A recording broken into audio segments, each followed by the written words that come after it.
Nos ajudem com um like aí, porque o A Deriva é o menor podcast da podosfera e precisamos da sua ajuda. Dá um like para nos ajudar. Eu adoro esse início. O Matheus está perguntando se você recomenda fazer faculdade de economia. Muito. Se você gosta, se você é apaixonado por isso, se você tem interesse, né, em entender economia e tal, com certeza, vai abrir muito a sua cabeça. No meio da faculdade, eu senti assim como se minha cabeça tivesse explodido mesmo. Sabe quando você toma a pílula vermelha naquele filme e de repente você consegue ver tudo de uma forma diferente? Eu senti isso na faculdade de economia. Eu achei que abriu muito a minha cabeça. Eu comecei a entender a relação das coisas. Pô, então não é que a inflação sobe do nada, né? É que acontecem coisas antes e daí a inflação sobe. E aí, quando eu entendi que eu conseguia ganhar dinheiro com isso, então, aí eu falei, putz, isso aqui é demais. Na faculdade, eles falam sobre como que a economia surgiu assim como um fenômeno humano, porque ela não foi, ninguém sentou e concluiu, vamos criar a economia. Era um fenômeno humano que aconteceu. Sim, você estuda a história econômica, né? E aí você tenta ir o mais longe que você consegue. Tem coisas que não dá nem, inclusive, pra gente estudar direito, porque você tem muito pouca informação. Mas a economia surgiu, assim, desde que os homens começaram a ser sedentários. Né? Então, você começou a plantar lá num certo lugar, você parou de ser nômade, né? Então, você parou de ir cada hora para um lugar, você começou a plantar e aí pronto, você começou a ter recursos escassos, porque você plantava o que você comia, e aí você começa a ter as relações de troca. Então, você planta isso, aí seu amigo planta aquilo, aí vocês trocam. Tanto que antes não existia moeda, né? Você trocava uma vaca por um leite. Uhum. Ou uma vaca por um ovo. Sim. Então, antigamente era assim. E aí depois eles instituíram a moeda, que era lastreada em ouro, né? Então você tinha um estoque limitado de ouro. Você transformava aquilo em moeda, em moedinhas mesmo. Ela representava um ouro. Isso. Exatamente, ela representava um pedacinho de ouro. Era um ouro físico mesmo. A moeda era bem pesada, por exemplo. E aí você dava a moeda e trocava a moeda com quem você queria, porque isso permitiu que você alcançasse mercadorias de outros lugares. Mas isso porque todo mundo concordou que o ouro é legal. Exatamente. Todo mundo olhou o ouro e falou assim, isso é uma coisa valiosa, isso é uma coisa que eu quero, que eu reconheço como de valor. Mas aí é pela beleza? É porque é raro? Por que o ser humano Principalmente mirou no porque ouro? é raro. Principalmente porque é raro.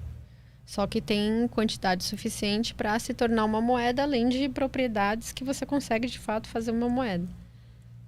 Mas é raro e a pessoa entende como de valor. E quando que começou a dar problema? Quando começou a rolar inflação e taxa e juros? Quando você saiu... quando você desancorou a moeda ao ouro. Então, você tirou o padrão ouro, né, que a gente chama. A partir de agora, a moeda não virou mais... Porque, assim, antes, quando você tinha o padrão ouro, você tinha que... Para você emitir mais moedas, você tinha que ter mais ouro. Tanto que os países invadiam outros países para saquear e para pegar moedas de ouro para poder emitir mais moeda, né? Para poder comprar mais coisas naquela economia. Aí chegou um certo momento que o país falou assim, eu não quero mais o ouro, a partir de agora vai ser um papel, eu vou imprimir aqui e eu não preciso mais ter lastro em ouro. Então eu posso emitir quanto eu quiser. Foi aí que começou a gerar a inflação. O Charles me explicou isso também e eu não consegui entender por que o lastro é tão importante. Porque o lastro é finito. Imagina, para você emitir mais moeda, se você está no padrão ouro, você precisa achar ouro. Você precisa ir lá numa jazida de ouro e achar a pedra e aí fazer as moedinhas. E é muito difícil achar ouro. Sim, mas nesse momento a moeda era feita do ouro mesmo. Do ouro mesmo. Só que depois a moeda começou a ser uma representação do ouro que existia, né? Que existia, mas ele tinha que estar lá no cofre. Cada dinheiro que você emitia, ele tinha um lastro, ele tinha um pedacinho de ouro que ficava no cofre do Banco Central. Por isso que o Banco Central chamava Banco Central. Então ele ficava lá dentro do cofre. Então se você, para cada papel moeda que você emitisse, você tinha que ter um quadradinho de ouro no cofre. É tipo assim, eu te dou esse dinheiro aqui, eu tô te falando, ele representa um ouro, tá lá, Ele tá lá no cofre. Exatamente. E se tu quisesse Você pegar... pode ir lá pegar. Ah, tá, entendi agora. Então era um vale-ouro. Era um vale-ouro. O dinheiro era um vale-ouro. Perfeito. Entendi. E aí quando esse vale-ouro já não tava... Era uma mentira. Na verdade, não valia aquele ouro. As coisas começaram a... Não, aí chegou uma hora que eles falaram assim, quer saber? Agora esse dinheiro não vale mais... Pode valer o quanto eu quiser. Não vale mais um ouro. Vale mais meio ouro. Entendeu? E aí você começou a poder emitir o quanto você quisesse. Você não era obrigado a ter um quadradinho de ouro para cada dinheiro que você emitia. Você podia ter quantos papéis você quisesse. Mas isso aí deu problema quando alguém foi pegar o seu ouro e aí não tava batendo? Porque se ninguém fosse pegar o ouro e todo mundo simplesmente só acreditasse que valia aquele ouro, não ia dar problema, eu imagino. Mas é legislação isso. Você não pode mudar a legislação sem mudar a legislação. Você não, tipo, se você fizesse isso, você seria preso, né? No caso, o Banco Central. Sim, mas isso aconteceu. Parou de ter o equivalente ao ouro, não, né? Mas foi uma coisa comunicada. Assim, ó, a partir de agora não teremos mais o padrão ouro. A partir de agora, a gente pode emitir dinheiro independente do nosso estoque de ouro. E a partir daí começou a dar um monte de problema. Isso. Mas ainda assim eu não consigo entender o problema, de onde ele vem. Porque parece uma grande fantasia a economia. Parece um grande acordo de fé. De certa forma né? De certa forma é um acordo de fé. E vamos supor, você chega aqui, assim, você tem a vaca, eu tenho o ovo. Aí eu acho que uma vaca vale 5 ovos. E aí a gente institui um papel moeda que é equivalente a 5 ovos ou a uma vaca. E a gente fala que isso vai se chamar R$10. E aí a gente confia que aquela moeda é um padrão que a gente estabeleceu, transacional. O padrão ovo. É o padrão ovo, entendeu? E a gente confiou que é aquilo lá. Então, de certa forma, as coisas desandaram quando o ser humano acreditou que esse papel valia alguma coisa. É que ele já estava acostumado. Imagina, antes eu te dava uma nota de R$10 e você me dava a vaca e você me dava uma nota de R$10 e eu te dava os 5 ovos. E a gente estava acostumado com isso. Só que a gente sabia que tinha umas pedras de ouro lá, ancorando, digamos assim, o valor daquela moeda.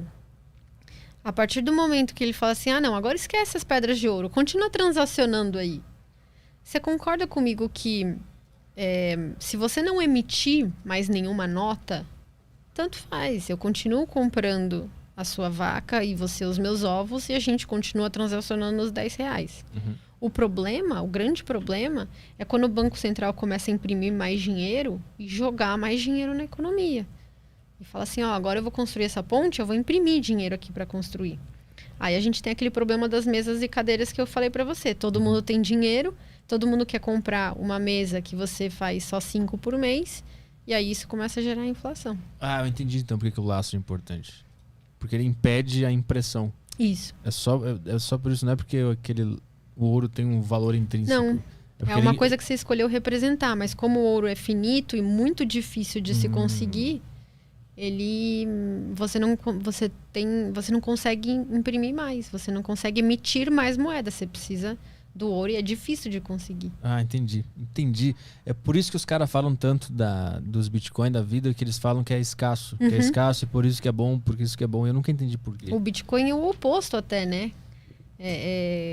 Na verdade, assim, ele aumenta o número, só que ele aumenta cada vez menos, né? Então vai chegar uma hora que vai parar. Ele tem um limite que é 2000 e alguma coisa que não vai mais ter.